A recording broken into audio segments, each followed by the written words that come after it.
Assalamualaikum warahmatullahi wabarakatuh. Perkenalkan, nama saya Faina Mustika Sari. Di sini saya akan menjelaskan mengenai epilepsi. Menurut Liga Internasional Melawan Epilepsi atau ILAE, mendefinisikan epilepsi tidak hanya sebagai gangguan otak yang ditandai dengan kecenderungan bertahan untuk menghasilkan serangan epilepsi, tetapi juga oleh konsekuensi neurologis, kognitif, psikologis, dan sosial dari kondisi ini. Kejadian epilepsi sebanyak 3,4 juta orang yang menderita epilepsi dengan prevalensi 1,2%. Kejadian tertinggi pada anak di bawah usia 5 tahun dengan kasus baru terbanyak terjadi di bawah usia 2 tahun. Frekuensi epilepsi tertinggi sekarang menarik perhatian karena 1,5% terbanyak orang yang lebih tua dari 65 tahun dipengaruhi oleh epilepsi. Secara umum, keseluruhan setidaknya 10% dari populasi akan mengalami setidaknya 1 kali kejang. Kematian terkait dengan risiko seumur hidup 6,4% dari populasi tersebut. Lalu etiologinya terdiri dari beberapa macam. Yang pertama, genetik. Epilepsi dengan etiologi genetik biasanya muncul pada masa bayi atau masa kanak-kanak. Sebagai contohnya, ada sindrom Dravet terkait dengan mutasi pada saluran natrium, gerbang tegangan, dan subunit alfa tipe 1. Lalu ada juga epilepsi absen anak terkait dengan banyak perbedaan mutasi pada saluran kalsium tipe T dan subunit reseptor GABA. Lalu ada juga epilepsi mioklonik remaja terkait dengan banyak mutasi yang berbeda,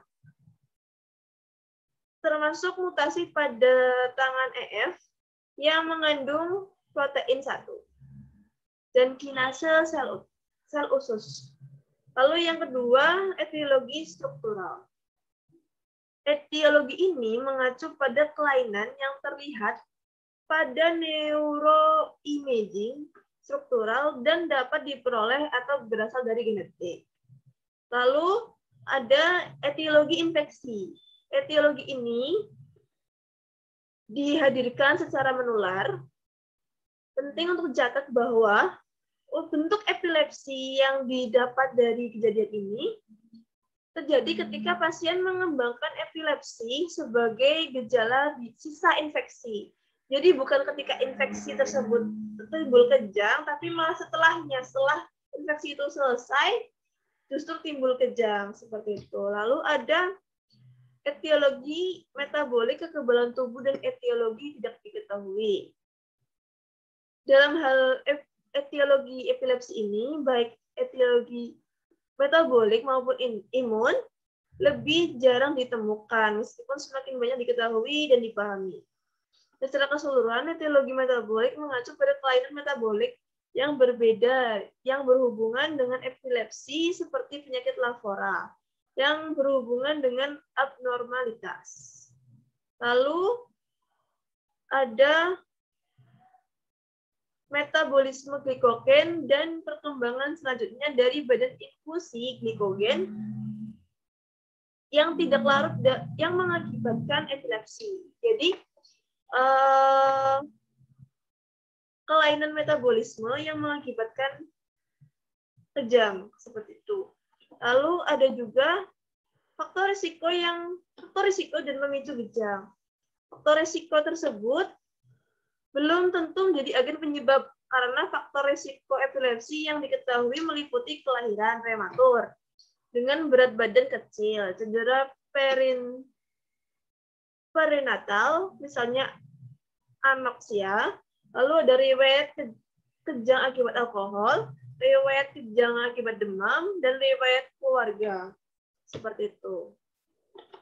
Lalu selanjutnya, patofisiologi.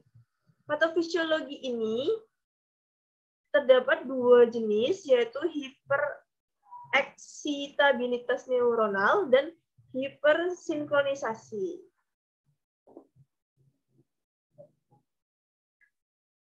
Secara umum, hipereksitabilitas neuronal terjadi akibat ada peningkatan predisposisi neuron untuk terdepolarisasi dan keluar saat distimulasi. Meskipun hal ini dapat terjadi sebagai akibat dari beberapa mekanisme yang berbeda, secara umum dianggap bahwa perubahan dalam jumlah, jenis, dan sifat biofisika tegangan atau saluran ion kalium, natrium, kalsium, dan klorida yang memiliki gerbang ligan dalam membran neuron memainkan peran yang signifikan.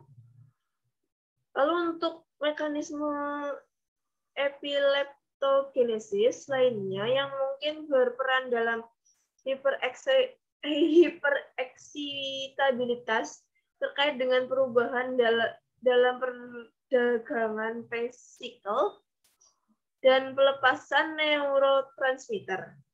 Protein yang bertanggung jawab untuk fungsi vesikel ke membran telah ditemukan diregulasi dalam model epilepsi tertentu dan merupakan target ASD generasi kedua dan ketiga. Seperti itu.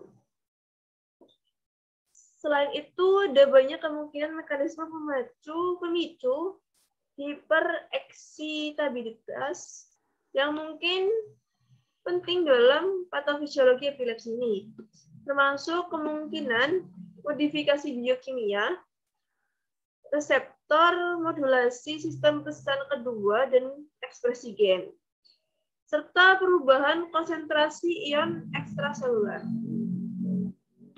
Hal ini penting bahwa hipereksitabilitas yang hanya menghasilkan peningkatan penembakan neuron individu acak dengan sendirinya tidak menyebabkan kejang epilepsi.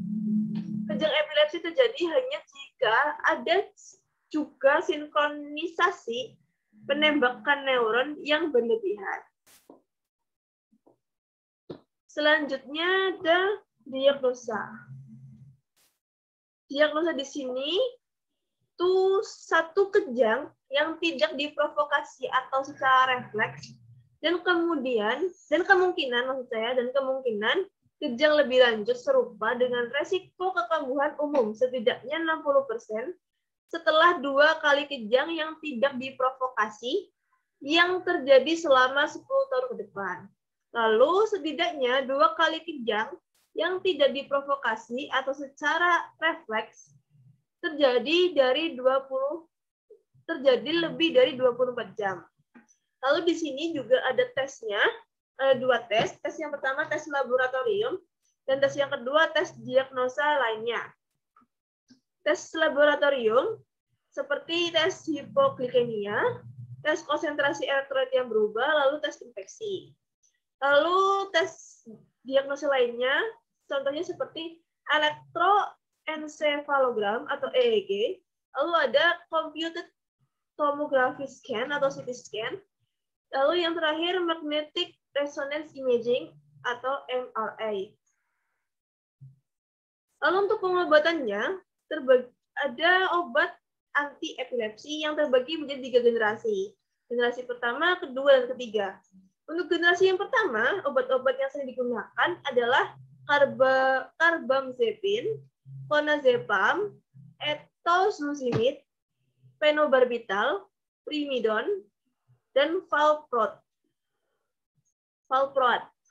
Untuk generasi kedua, obat yang sering digunakan yaitu febamat, gabapentin, lamotrigin, levetiracetam, oxarbazepin, tiagabin, lalu ada zonizamid. Dan untuk generasi ketiga ada brivaracetam, cannabidiol, clobazam, esilkarbazepin, lakosamid, parampanel, pregabalin, rufinamid, dan vigabatrin. Untuk evaluasi hasil terapeutik yang diinginkan yaitu kebebasan kejang atau mengurangi frekuensi kejang. Itu yang dapat saya sampaikan. Saya mohon maaf jika masih banyak kekurangan dan saya ingin Bapak dan Ibu dosen memberikan saya saran dan kritikan. Terima kasih. Wassalamualaikum warahmatullahi wabarakatuh.